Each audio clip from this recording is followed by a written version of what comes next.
नमस्कार, मैं हूं श्वेता सिंह और आप देख रहे हैं आज तक। लद्दाख में हम मौजूद हैं इस समय और यहां से कुछ ही दूरी पर भारतीय सेना अपने दुश्मन से लोहा लेने के लिए मजबूती से डटी हुई है। लगातार हम ग्राउंड जीरो से आपको एक एक जानकारी दे रहे हैं, क्योंकि इस समय में जब पल पल बदल रही हैं परिस्थितियां, ये सब जानना जरूरी है कि भारतीय सेना किस तरीके से कर रही है मुकाबला।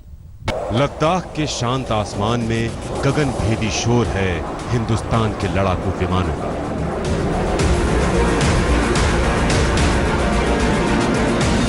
लद्दाख में गरजने लगे हैं मिराज 2000 विमान।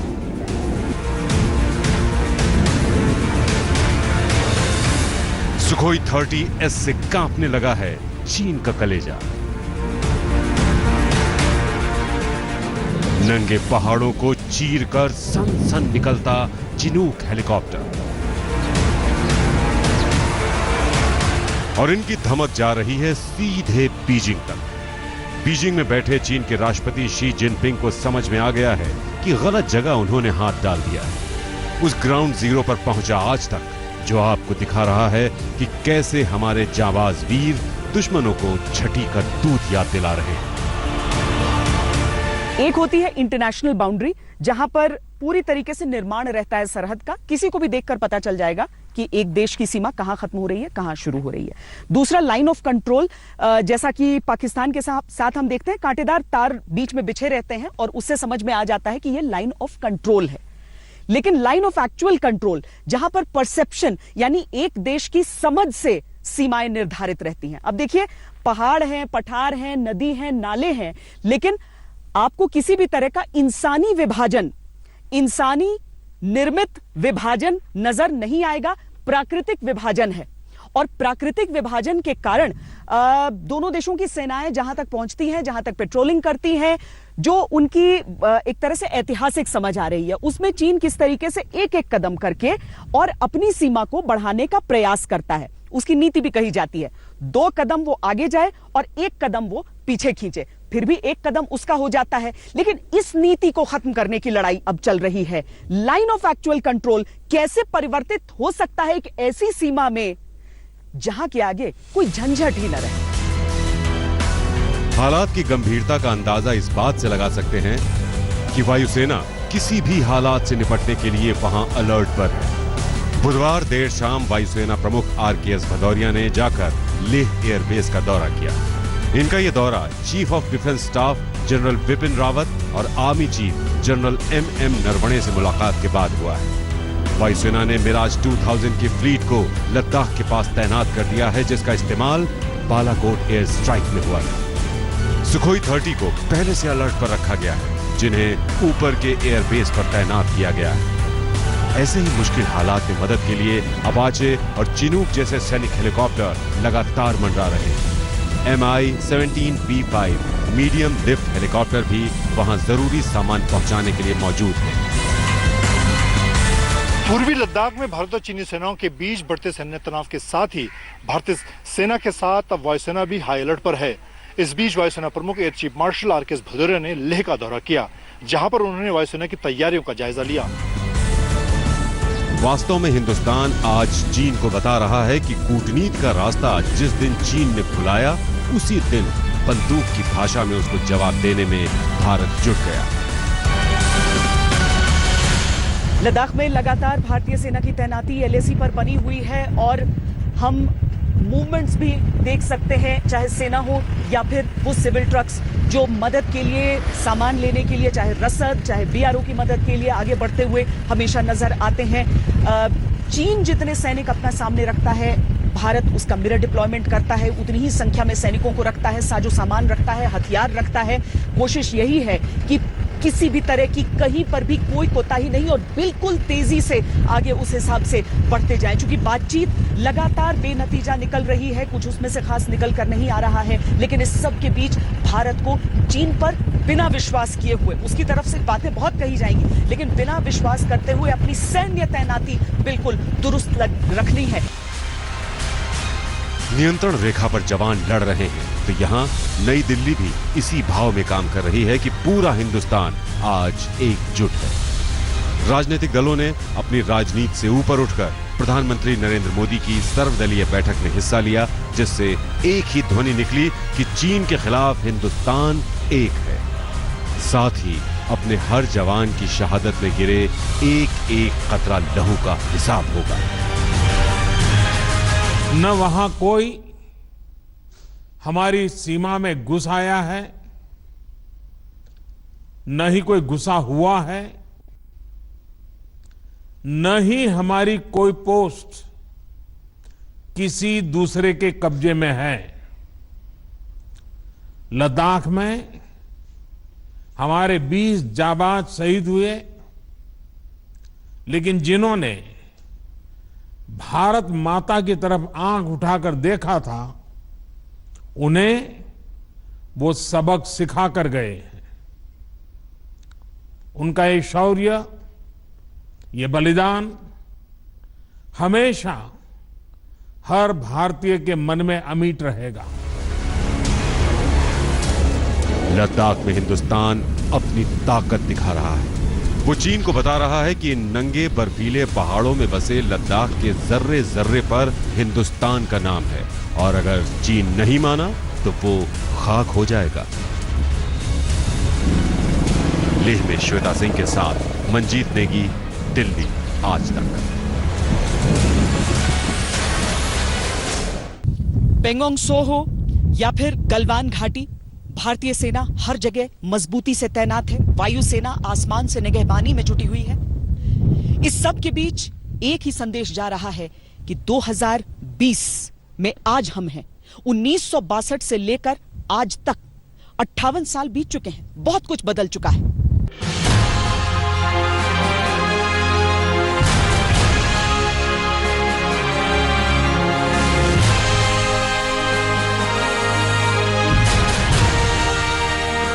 कार्रवाई तो पूरा होगा, कार्रवाई पूरा होगा।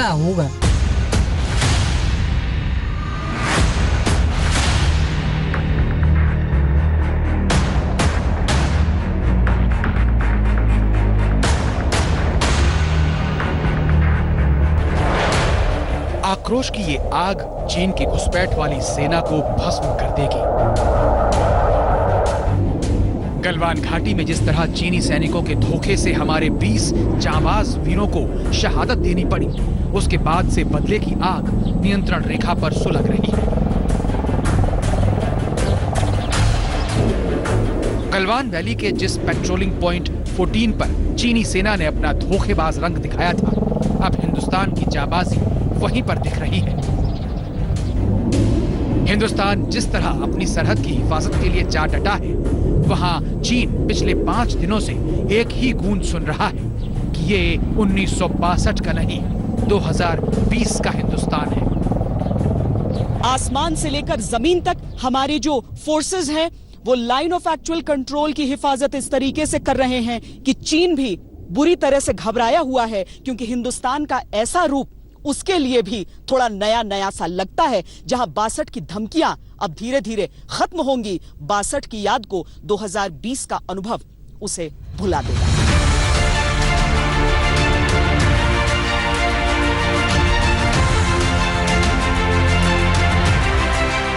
अब आप लद्दाख के उन इलाकों का भूगोल समझ लीजिए जहां चीनी सैनिकों से आज हमारी फौज लोहा ले रही है। पहला पॉइंट है पूर्वी लद्दाख की गलवान वैली, जिसके पेट्रोलिंग पॉइंट 14, 15 और 17 पर भिड़ंत हुई। दूसरा पॉइंट है सेंट्रल लद्दाख की पेंगोंग झील, जिस पर चीन की अतिक्रमणवादी नीति का भारत जवाब दे रहा है। उसमें फिंगर जोन 4 से 8 का इलाका भी है। लाइन ऑफ एक्चुअल कंट्रोल यानी LAC, जो फिंगर जोन 8 के पास है, लेकिन 5 मई को धोखे से चीन फिंगर जोन 4 तक आ गया।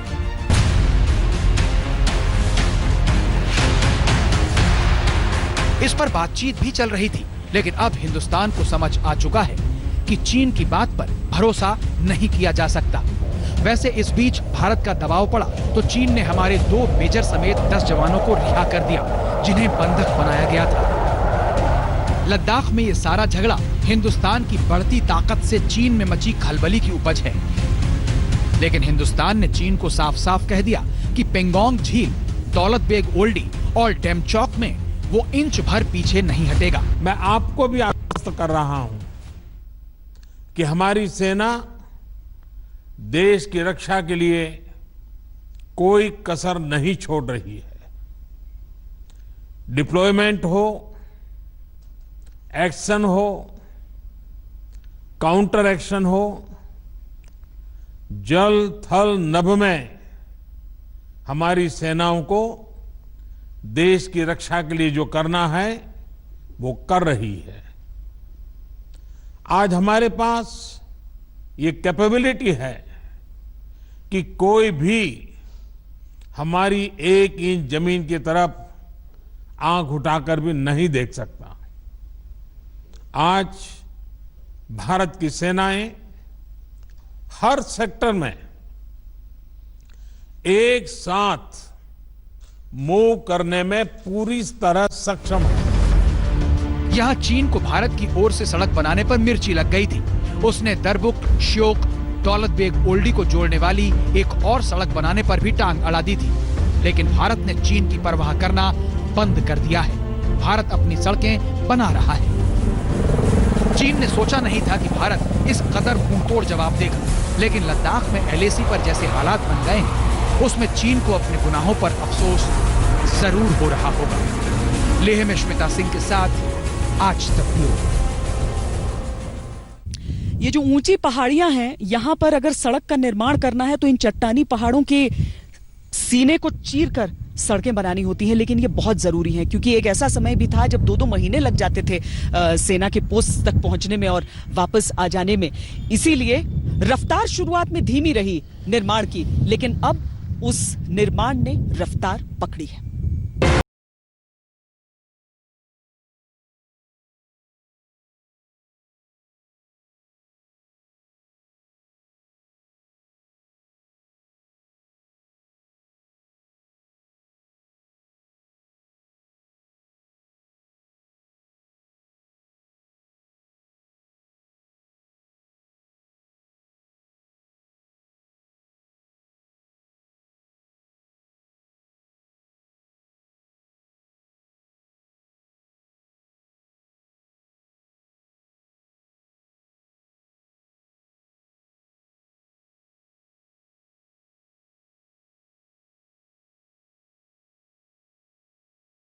लद्दाख बनाया और हम उसे बाकी की दुनिया से जोड़ते हैं।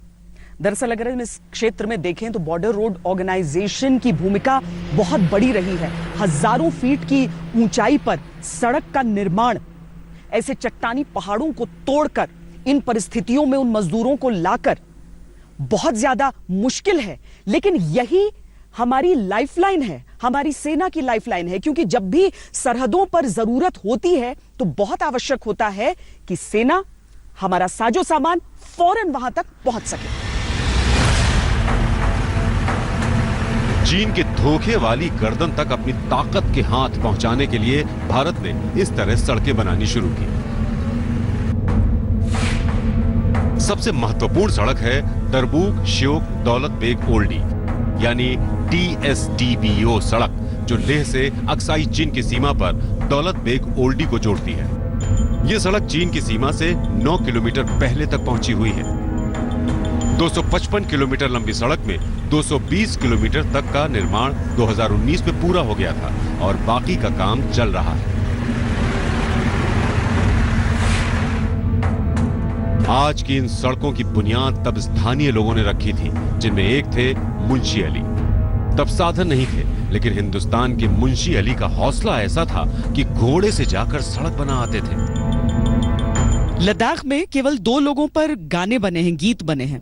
उनमें से एक है वो व्यक्ति जिन्होंने लद्दाख की कठिन परिस्थितियों में एक जगह से दूसरी जगह जाने के रास्ते को आसान किया, या यूं कहें कि रास्तों को बनाया, मुंशी अली। उनके नाम पर गाने भी हैं और ऐसा समझिए कि DBO की अगर हम आज बात करते हैं तो वहां तक की सड़क की सोच हो या उसका निर्माण हो, उसमें वो लगे रहे। उनके पोते हैं आप। अभी जो पहले वो दौलत बेग घोड़े पे जाते थे, वहाँ सामान लेते थे। जो वहाँ गया उनको पता है कि वो रोड किस तरह बना है। कहते हैं वहाँ पहाड़ पे सुराख बना के, वहाँ सरिया लगा के, फिर उसके ऊपर पत्थर बिछा के वहाँ रोड, अभी भी वो रोड तैयार है। एक कहते हैं लोकल एक कॉन्ट्रैक्ट ठेकेदार था, उसी ने ये सारा नुब्रा श्रीनगर रोड वो दौलत बेग को वो बना है। इस सड़क का बन जाना चीन की आंखों में खटक रहा है, क्योंकि 14,000 फीट की ऊंचाई पर यह सड़क लद्दाख के आखिरी गांव श्योक तक जाती है और उसके पास ही है दौलत बेग ओल्डी, जो चीन के जिनजियांग प्रांत से अलग होने वाले काराकोरम पास के नजदीक है। 16,000 फीट की ऊंचाई पर उस पहाड़ी मैदान पर भारतीय वायुसेना की सप्लाई के लिहाज से एडवांस लैंडिंग ग्राउंड की लोकेशन है। आज आखिरी छोर तक सड़क पहुंच गई है, लेकिन आज तक आपको वो दास्तान सुनाने जा रहा है हाजी गुलाम हुसैन की जुबानी, जिन्होंने 1962 के युद्ध में घोड़े और ऊंट से जवानों के लिए रसद पहुंचाई थी।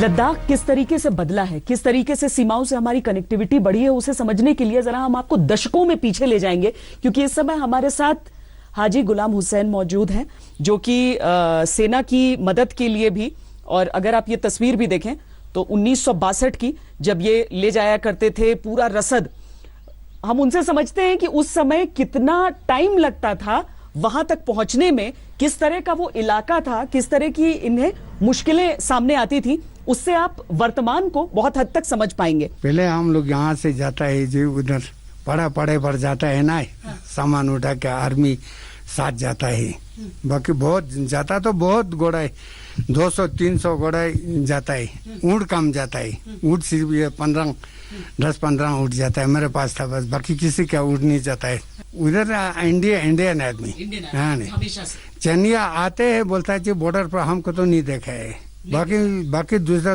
घोड़े पर गया ना, उन लोग को दिखाया बोलता है, दूर से देखा बोलता है, दूर से सामने नहीं देखा बोलता है। हाँ, पर कैसा है गलवान वैली, कैसा दिखता है, कैसा है इलाका? है क्या जनाब, पूरा नाला है बस, पत्थर पहाड़ तो है। सर्दियों में जाते हैं, सर्दियों में बसंत की बाद में ये भी गया है। हाँ, बसंत में नहीं गया है, उससे पहले भी एक दफे के बाद सर्दियों में इधर से जाता है, गर्मियों में यहाँ से जा नहीं पकता है, पानी आता है बोर, पता नहीं इस मौसम तो यही होगा। हाँ, ऐसा ही होगा। अभी इस टाइम तो अभी गाड़ी चलता है नहीं, नहीं तो अभी इस टाइम से थोड़ा ये जून जुलाई में पानी आता है, बहुत पानी आता है जी। फिर जा नहीं पकता है, फिर नुब्रे से जाता है। यहाँ एक गांव से दूसरे गांव की दूरी बहुत ज्यादा है, लेकिन इन गांवों की आंखों ने चीन की चालबाजी और धोखे को बार बार देखा है। अब बदले हालात में हिसाब बराबर हो रहा है। एलईसी तक जाते जाते जो गांव होते हैं, ऐसी कच्ची सड़कें आपको दिखेंगी हर जगह। बातचीत ये चल रही है कि क्या इन सड़कों को भी पक्के तौर पर निर्मित किया जाए, ताकि अगर सैनिकों को एक वैकल्पिक रूट की जरूरत हो तो वो इस सड़क का इस्तेमाल भी कर सकें, इस वैकल्पिक सड़कों का इस्तेमाल कर सकें। जो घर हैं जो गाँव के, वो देखिए इसी तरीके से ऐसे ही रहते हैं। यहाँ से पूरा आप एक्चुअल कंट्रोल तक, लाइन ऑफ एक्चुअल कंट्रोल तक देख लेंगे तो ऐसी एक मंजिल के मकान होंगे, आपको लगभग ईंट से बने हुए, हल्का पीला रंग भी कभी दिख जाएगा, ताकि आप प्रकृति के साथ आप घुले मिले हुए से नजर आते हैं। लेकिन घर सारे एक झुंड में एक साथ गांव में रहते हैं।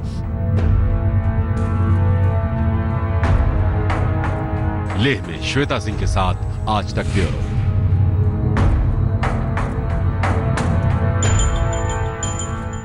उन्नीस 1962 से लेकर आज तक बहुत कुछ बदला है। उस समय उस मौसम में लड़ने के लिए हमारी सेना के पास वो कपड़े नहीं हुआ करते थे। कैनवस के जूते पहनकर हमारी सेना इस ऊंची चढ़ाई को नापती थी और उसके बाद चीन से मुकाबला करती थी। आज भी लड़ाई उस मौसम से है हमारी, और चीन से भी है, लेकिन आज साजो सामान भी है और इसके साथ ही मौसम के खिलाफ भी लड़ने के सारे उपकरण हमारे पास हैं।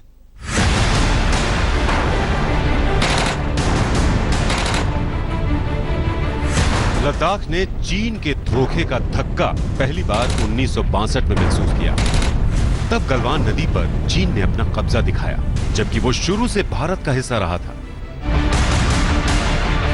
अब 58 साल बाद चीन फिर से वही हेकड़ी दिखाना चाह रहा है, लेकिन हमारे वीर सैनिक हर हाल में अपनी मिट्टी की हिफाजत के लिए डटे हैं। पहाड़ों को अगर आप देखें तो इस पे किसी भी तरह की आपको ग्रीनरी नजर नहीं आएगी। और जिन चुनौतियों की हम बात करते हैं कि ग्रीनरी न होने के नाते, इस तरह की नंगी पहाड़ियां होने के नाते, इस ऊंचाई पर, इतनी 1000 फीट की ऊंचाई पर क्या दिक्कतें आती हैं, सांस लेने में किस तरह का दबाव रहता है, प्रेशर रहता है, और क्यों बहुत ज्यादा आपको तंदुरुस्त रहना होता है, सेहतमंद रहना होता है, फिट रहना होता है। और तभी इन ऊंचाइयों पर न सिर्फ आपको ये पहाड़ियां नहीं चढ़नी है, आपको इन पहाड़ियों पर लड़ाई लड़नी है, युद्ध लड़नी है।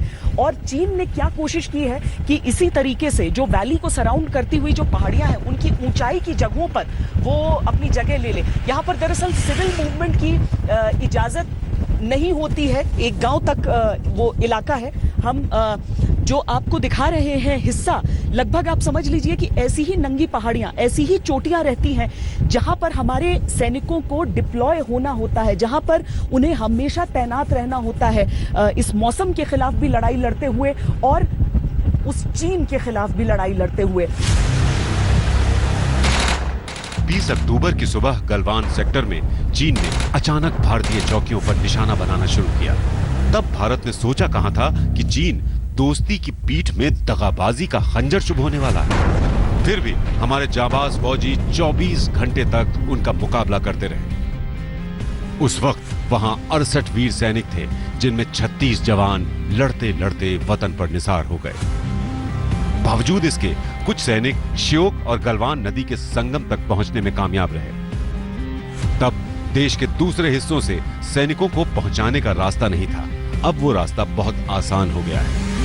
बीआरओ ने अपनी तरफ से जिस तेजी से यहाँ पर काम किया है और जिस तरीके से यहाँ पर आपको सरहद की ओर जाती हुई अच्छी सड़कें दिख जाएंगी, वो वाकई उस रिजॉल्व को दिखाता है, उस हिम्मत को दिखाता है कि किस तरीके से पहाड़ों के सीने को चीर कर भी हम जल्द से जल्द इस तरह की सड़कें बना सकते हैं, इस तरह की सड़कों का निर्माण कर सकते हैं कि हमारी सेनाओं को कभी भी आगे बढ़ने में किस तरह की दिक्कत न आए। लेकिन ये काम इतना देरी से शुरू हुआ, आजादी के बाद से या फिर 62 के बाद से भी हम कहें कि वो रफ्तार नहीं आई कि आज भी अगर सरहद पर हमें वो तेजी चाहिए तो निर्माण कार्य बहुत बढ़ाना होगा। 58 साल में बहुत कुछ बदल गया। भारत की शक्ति बदल गई, वो बढ़ गई, लेकिन इसी अनुपात में चीन की साजिश और धोखेबाजी भी बढ़ गई। लेह में श्वेता सिंह के साथ आज तक ब्यूरो। लद्दाख के वो 7 पॉइंट्स जिन पर चीन से रहता है तनाव, दिखाएंगे इस ब्रेक के बाद। आप देखते रहिए आज तक। नमस्कार, मैं हूं अंजना ओम कश्यप। हमें उम्मीद है ये वीडियो आपको पसंद आया होगा। लेटेस्ट खबरों के लिए यूं ही देखते रहिए आज तक, और इस वीडियो के पसंद आने पर लाइक, शेयर एंड सब्सक्राइब करना ना भूलें।